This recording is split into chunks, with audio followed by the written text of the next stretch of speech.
Washington, D.C., 3:47 p.m., Northeast Quadrant. Special Agent Maya Jefferson had been in tough situations before, rescuing hostages, conducting covert operations, exposing cartels. But nothing could compare to the tension building in her chest as she stood in the middle of an abandoned desert training ground, her FBI badge held high, facing a local SWAT officer who clearly didn't believe a word she said. He was white, thin as a tank, and had cold, steel-blue eyes that read distrust. His body armor read, Lieutenant Richard Rick Halvorson. In his hands, an M320 grenade launcher mounted under his rifle, aimed directly at Maya's chest. "This is your final warning," Rick growled. "Drop everything in your pockets and get down. Now." Maya's voice remained calm, but the adrenaline in her blood surged. "I'm FBI Special Agent Maya Jefferson. Badge number 2892K. I'm investigating undercover. There is an imminent threat of domestic terrorism." "Don't move!" he barked. She didn't move. Not an inch. He didn't even look closely at her badge. All he saw was a black woman in a hoodie in a backyard in a crime-ridden neighborhood. That was enough for him. Rick's finger moved closer to the trigger. 3 hours ago, FBI Field Office, Washington, D.C. Maya's case was finally solved. After 9 months of infiltrating a white nationalist militia known as the Sons of Echelon, she uncovered a plan. An explosive device was to be planted at a high-level government event at Union Station that night. Her wiretaps and text messages confirmed it. One of the members, codenamed Spectre, had moved forward in the timeline. But with a warrant still pending for his arrest and no communication, Maya had no choice but to act. Alone. She grabbed her bag, armed herself with a non-lethal weapon, and sent a single coded message to her leader. Then she disappeared into the city. Little did she know that the local police had received a vague tip. A suspicious black woman was seen near the train station with a potential explosive device. Back to the range, present time. A year of jolts. Not out of fear. Out of confidence. Out of confidence that she was lying. Out of confidence that he had one chance to avert disaster. His team surrounded the block. The radios crackled. A helicopter roared overhead. Maya kept her eyes on him. "Lieutenant, you're seconds away from committing a federal crime. You're threatening a federal agent in the middle of a counterterrorism operation." "Nonsense!" he snapped. "I've heard that line before. The last one said she was DA, she had 3 kilos in her trunk. You didn't even check my badge. I don't need it." That was it. That one line told her everything. Not about the mission. About him. Memory, training at Quantico, 2013. "You're going to meet people who see your skin before your shield," her instructor had once said. "And one day one of them might pull the trigger. Just remember, their ignorance is not your weakness. It's your strength." She had thought it was dramatic then. Now she knew it was prophetic. Back to the present. "Lieutenant Halvorson, listen to me carefully," Maya said loud and clear. "I have information about an explosive device that will be planted at Union Station within the hour. The man behind it is still active in the area. If you stop me or open fire, you will be responsible for what happens next. Get on the ground." And then, boom. No shots. No grenade. A thunderous explosion, a few blocks away. Thick black smoke billowed into the sky. Rick's jaw dropped. Maya didn't move. She simply said, "I told you so." Washington, D.C., 3:51 p.m., Northeast Quadrant. The sky burst into flames. A deep bass roar echoed down the alley, then a shudder that ran beneath Maya Jefferson's boots. Sirens blared in the distance. Black smoke billowed into the sky from a direction she recognized instantly, 7th and 1st Streets, less than 5 blocks from Union Station. Rick Halvorson flinched. His grip on the M320 loosened for just a moment, the real shock piercing his hardened sweat demeanor. For a second, it seemed as if reality had finally broken through his convictions. Maya seized the moment. She slowly reached into her coat, the movements exaggerated, deliberate, calm, and pulled out her FBI ID, unfolding it with both hands. "Now read this damn badge," she said in a steely voice. Rick stared at him. Then stared at her. Then back at the smoke. "You said Union Station." Maya took a step forward. He didn't stop her. "There will be more," she said. "This was just a test run. A decoy. You have to let me do my job. Otherwise, more people will die." He blinked, as if trying to understand how the woman he just spotted on the wrong end of the grenade launcher was now the only person who had predicted what had just happened. Suddenly, his radio crackled. "Dispatcher. Explosion confirmed at 701 I Street. Multiple casualties. Repeat, multiple. Report of secondary device." Rick finally lowered his weapon. Barely. 10 minutes later, a mobile command post. Chaos was mounting. The DC Metro Police, SWAT, Homeland Security, and ATF arrived. Paramedics were wading through the screaming crowd. Civilians were fleeing in all directions. Maya stood by a table piled high with field monitors, maps, and flashing red lights. But she wasn't giving orders. She was being interrogated. "Agent Jefferson," barked Deputy Chief Hollis, a red-faced man in a Homeland Security jacket. "Are you saying you conducted an unauthorized surveillance operation on a domestic terrorist cell without a warrant? And now a bomb has gone off?" Maya's jaw clenched. "There was no time for a warrant. The Spectre moved up the timeline. The intelligence came in 3 hours ago. We were trying to get the visa extension. That's not how it works." "No," she interrupted. "That's not how the system works. Field operations don't always wait." On the other side of the tent, Rick Halvorsen was silent.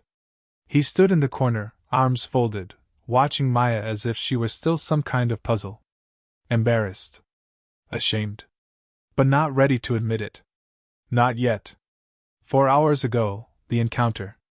The warehouse on the edge of the Anacostia was a ghostly box of rust and concrete. 6 men gathered inside, all white, all armed, all paranoid. Spectre, the leader, wore a tactical vest and a grease-stained MAGA cap. He called it a resurrection flag. Maya had been watching them for months. She played the role of an angry black woman who saw the truth about the government, fueled by online conspiracy theories and performance rage. She had gotten close to Spectre. Close enough to know when he was bluffing and when he wasn't. He was bluffing that day. "Change of plans," he told the group. "Union Station is no good anymore. Too much pressure. So we're dropping first on 7th and 1st. We're going to make it look like it's amateur hour. Then when the feds show up, boom, we're going to hit the rescuers with the real deal. They're going to choke on their own blood." She could barely hold her breath. She had to get out. Now. Back to the present, mobile command. Maya stood in front of a digital map, where flashing red lights showed confirmed victims. 15 wounded. 3 critically. No deaths yet. She pointed to a location northwest of the explosion. "There's a Spectre backup site. A parking lot on Massachusetts Avenue. The second bomb is mobile. Probably in a modified van or SUV. I can ID the driver." Hollis shook his head. "You've ruined your reputation, Agent. No official clearance, no connection. You almost got shot by the local police." Maya glanced at Rick. He looked away. She turned, her voice burning. "You can put me on the bench. You can crucify me tomorrow. But people are dying today. And Spectre is still out there somewhere. Either you send me there, or you explain to the press why the FBI ignored its own agent with direct access to a domestic terrorism plot." Hollis paused for a long moment. Then she nodded to the field commander standing nearby. "Give her reinforcements. Discreetly.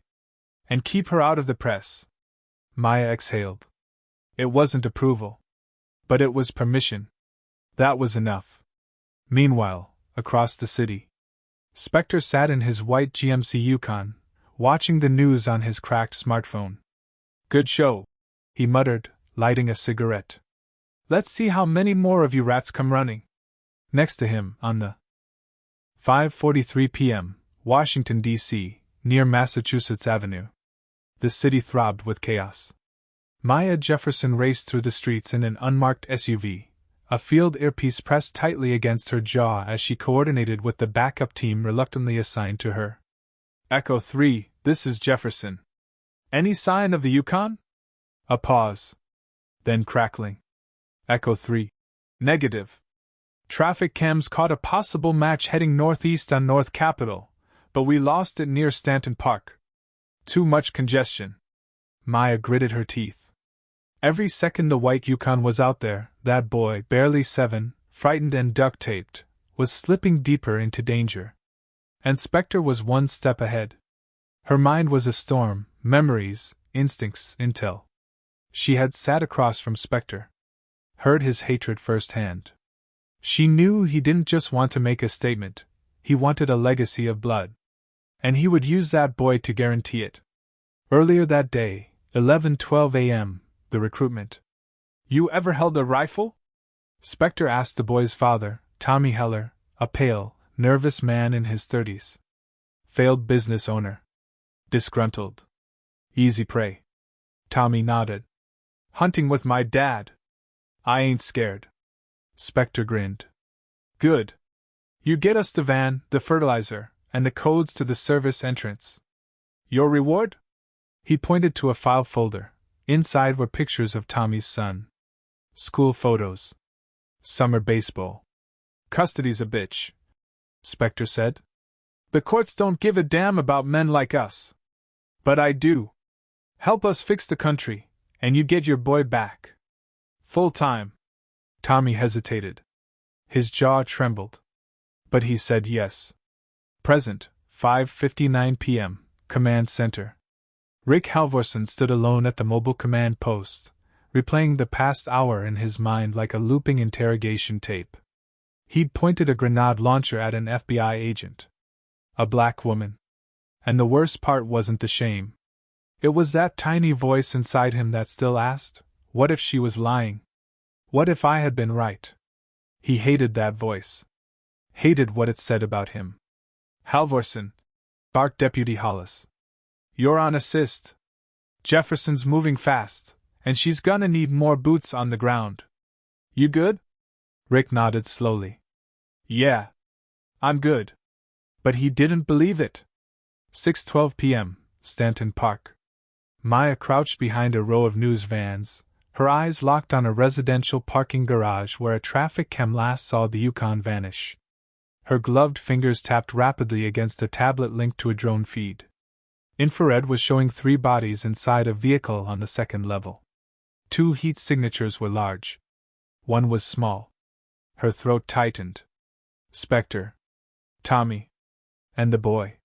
She pressed her earpiece. Echo 3, converge. Quietly. We move on my signal. No sirens. I want this boy alive. Echo 3. Copy. Maya drew her Glock and moved toward the stairwell. No backup yet. Just adrenaline, shadows, and that kid's face burned into her mind. Inside the garage, 6:17 p.m. Spectre was pacing. Gun in hand? The boy squirmed in the back seat, tears running silently down his cheeks. Tommy stood off to the side, wringing his hands. We should go, man, Tommy muttered. This is too much. He's a kid. Spectre's eyes flashed. The system takes kids from good men like you every day, Tommy. He's just a symbol. One more martyr for the war they started. He turned to the Yukon and opened the rear hatch. Inside, wires, barrels, and one blinking red light. Phase 2 was armed.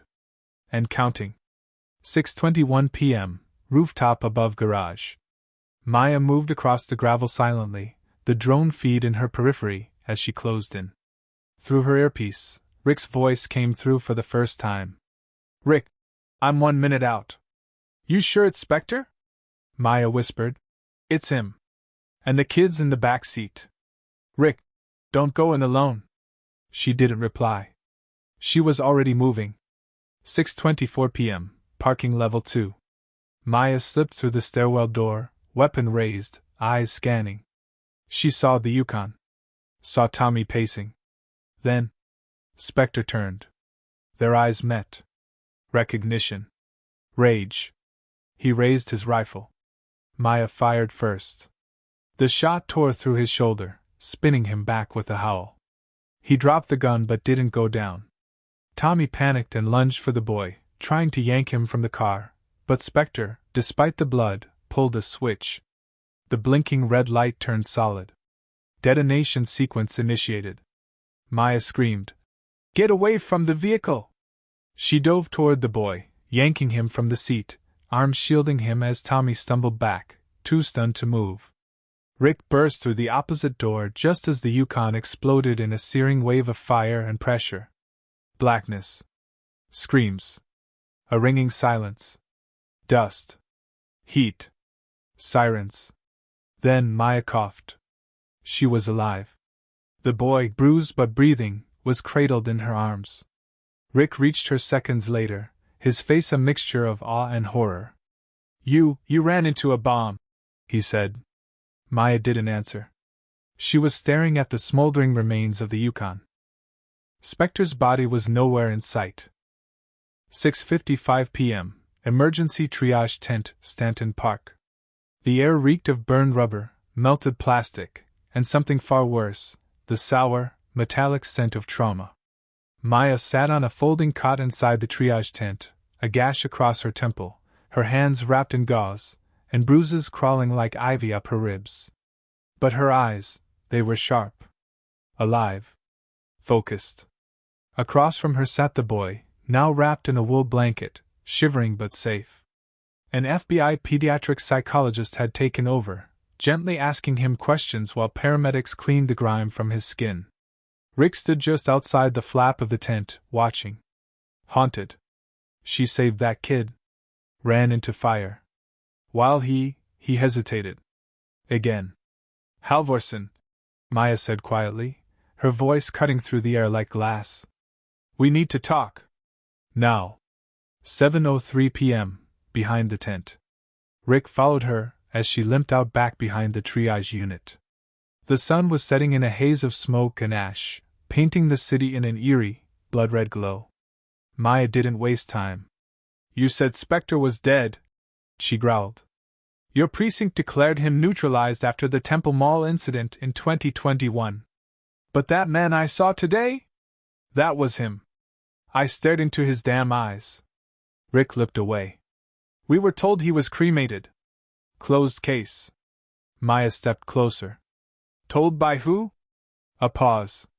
Then Rick exhaled slowly. "Langtree. Special Agent Dennis Langtree. One of the Bureau's golden boys. White, polished Ivy League. A name that carried weight in Washington's deepest corridors." Maya's brow furrowed. "You worked under Langtree during that op?" Rick nodded. "He led the raid. And after the shooting, he sealed the files. I saw the body. Or I thought I did." Maya's voice dropped. "You thought. But you didn't confirm." Rick clenched his fists. "I followed orders." "Yeah. Just like you followed orders when you pointed a grenade launcher at me," she snapped. He flinched. For a moment, silence. Then Maya's voice softened, not with sympathy, but gravity. "Langtree lied? That much is clear. Which means Spectre didn't act alone. And if Langtree was part of the cover-up..." Rick blinked. "You think the Bureau?" "I think the Bureau is compromised," Maya said.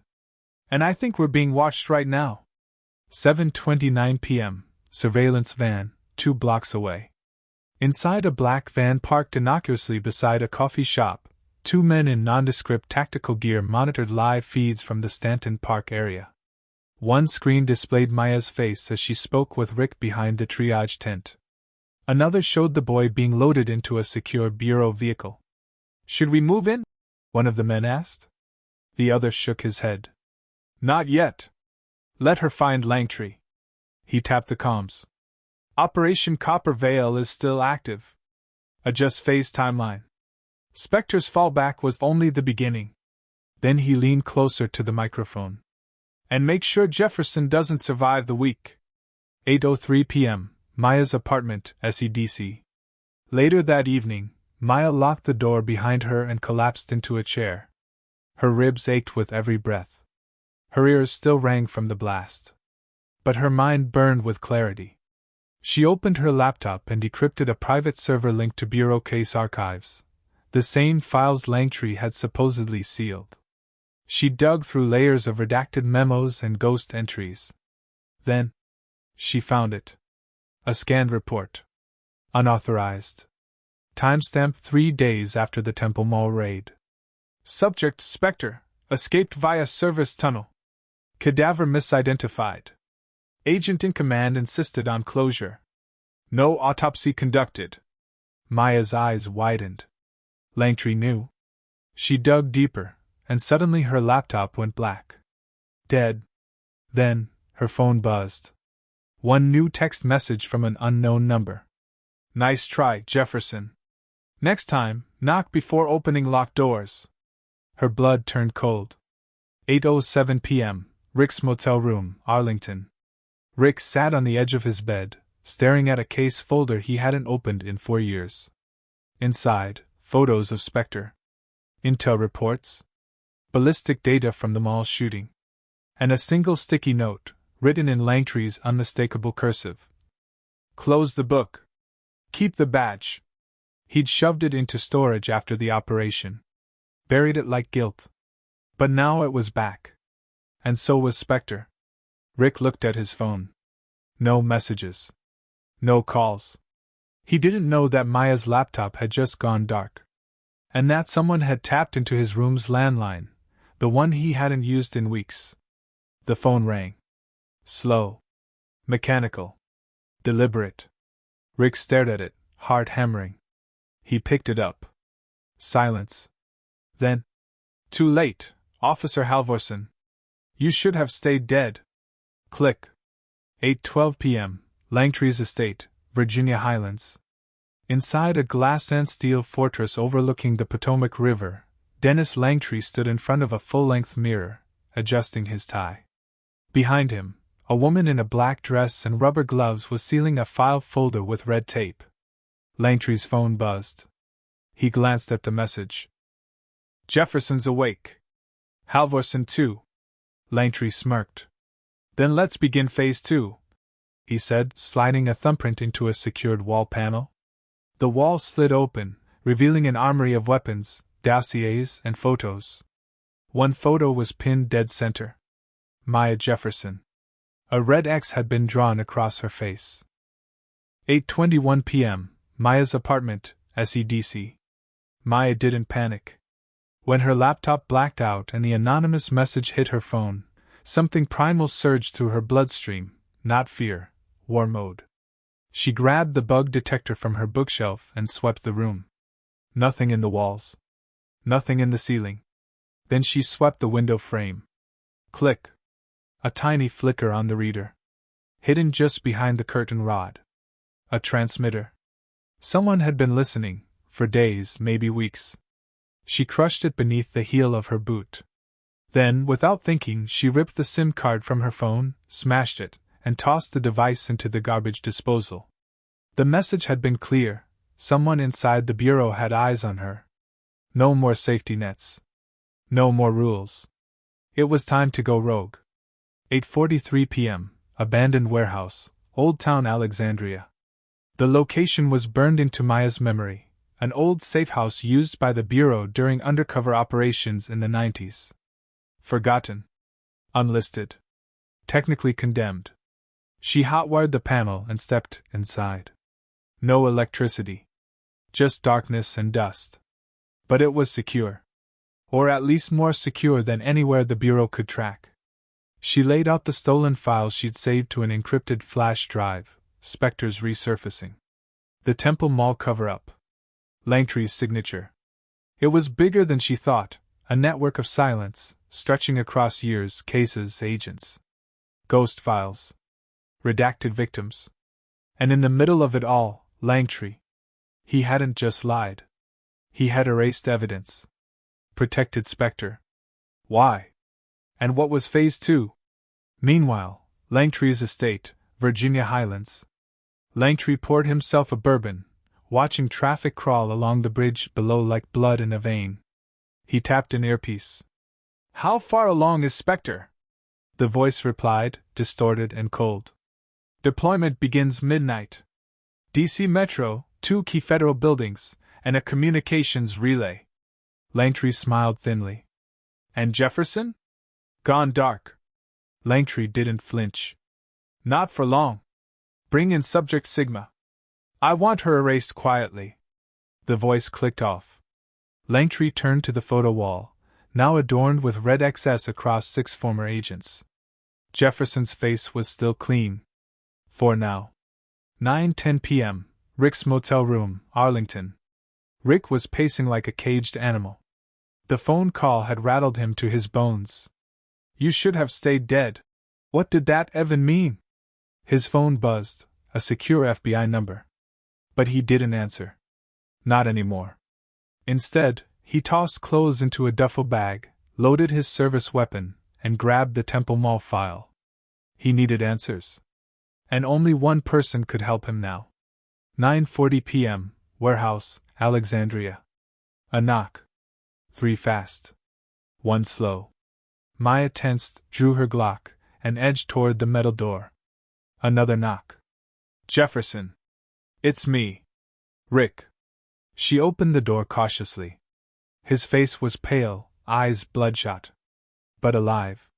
I got the files, he said without greeting. I remembered everything. They sat together under a broken fluorescent light, flipping through case folders, autopsy reports, body cam footage. So much was missing. Too much. Then Rick whispered, Jefferson, it wasn't just Langtree. She looked up. 4 names on the op at Temple Mall. Langtree, me, Agent Voss, and Captain Rowan. All 3 of them filed identical reports, and all 3 got promotions within 2 months. Maya's mind raced. And Voss? Dead. Car crash 6 weeks ago. Rowan disappeared off-grid 2 days ago. No contact. That meant Langtree was tying off loose ends. And now they were the last 2 threads. 10:13 p.m., FBI HQ, Langley, underground server room.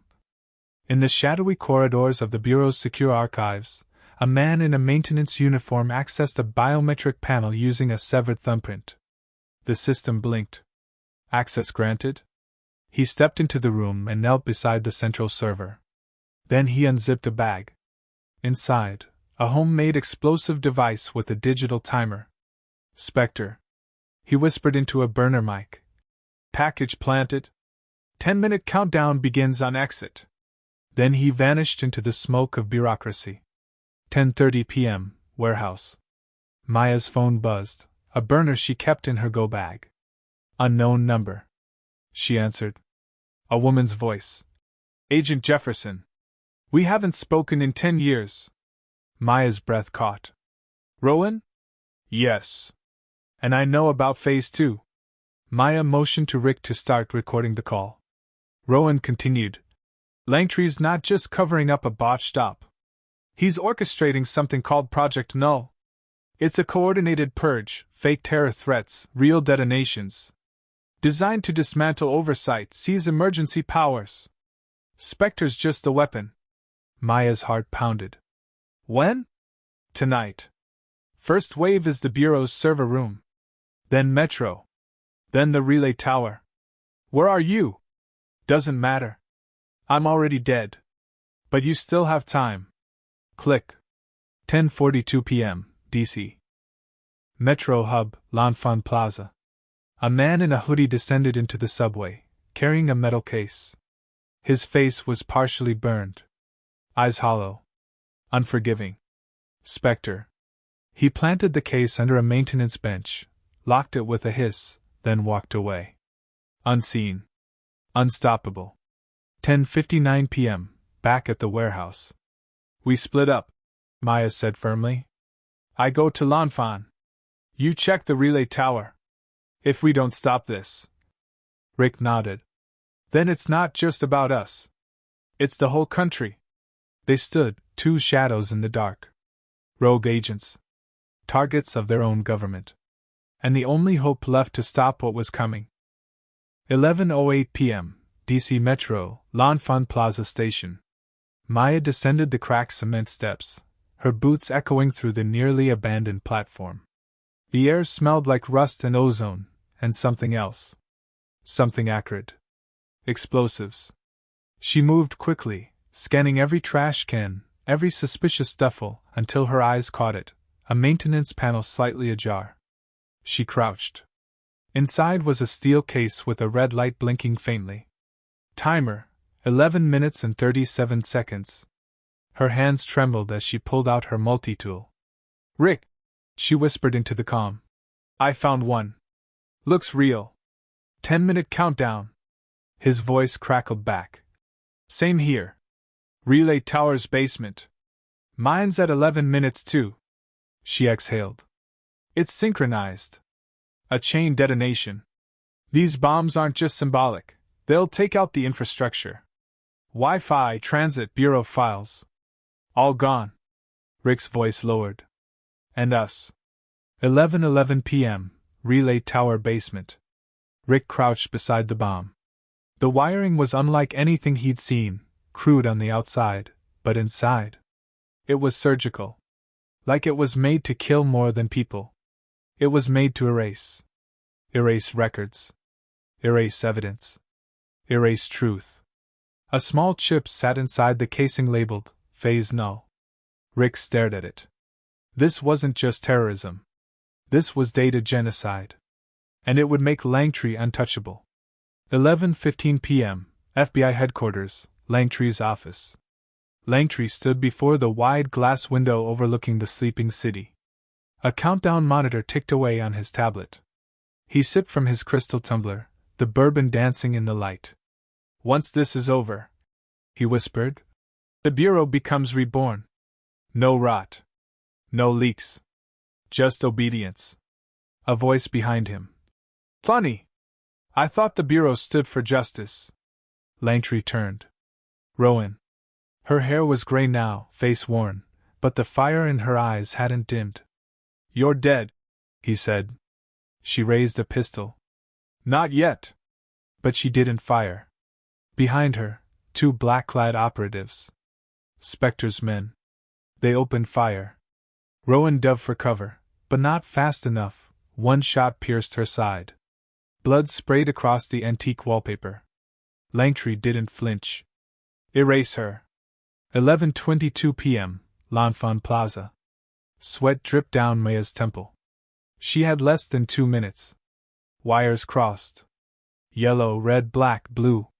Each one a life-or-death gamble. Her training kicked in, reverse polarity, reroute charge. Her fingers worked furiously then. Click. The timer stopped at 19 seconds. She exhaled, but only for a moment. Then she yanked the chip labeled Phase Null from the bomb's core and dropped it into a lead-lined pouch. "Rick?" she called. "I've disarmed it. What's your status?" Silence. "Rick?" 11:24 p.m., relay tower. Smoke filled the stairwell. Rick stumbled upward, coughing, half-blind. He'd disarmed the device, just barely, but the moment he did, someone had opened fire. Not local police. Not Bureau agents. Spectre. They moved like ghosts, whispering bullets into the dark. Rick had managed to take one down, but not without getting hit. Blood soaked his sleeve. He collapsed against the concrete wall, gripping the detonator chip. His last strength was spent whispering, "Maya! I have it! Crash. The wall behind him exploded inward.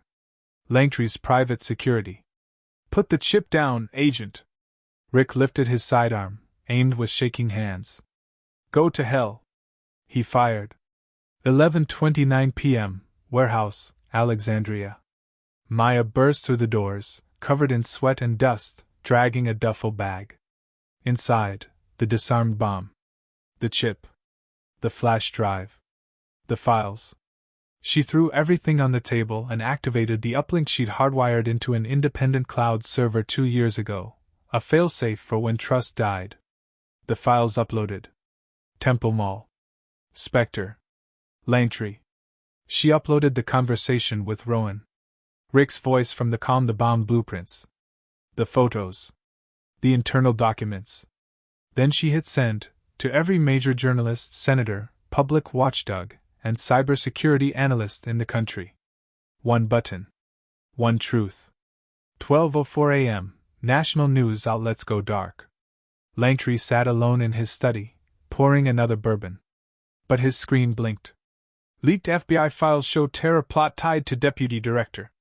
Project Null, inside the shadow op that almost erased America's evidence. Who is Spectre? He dropped the glass. It shattered across the floor.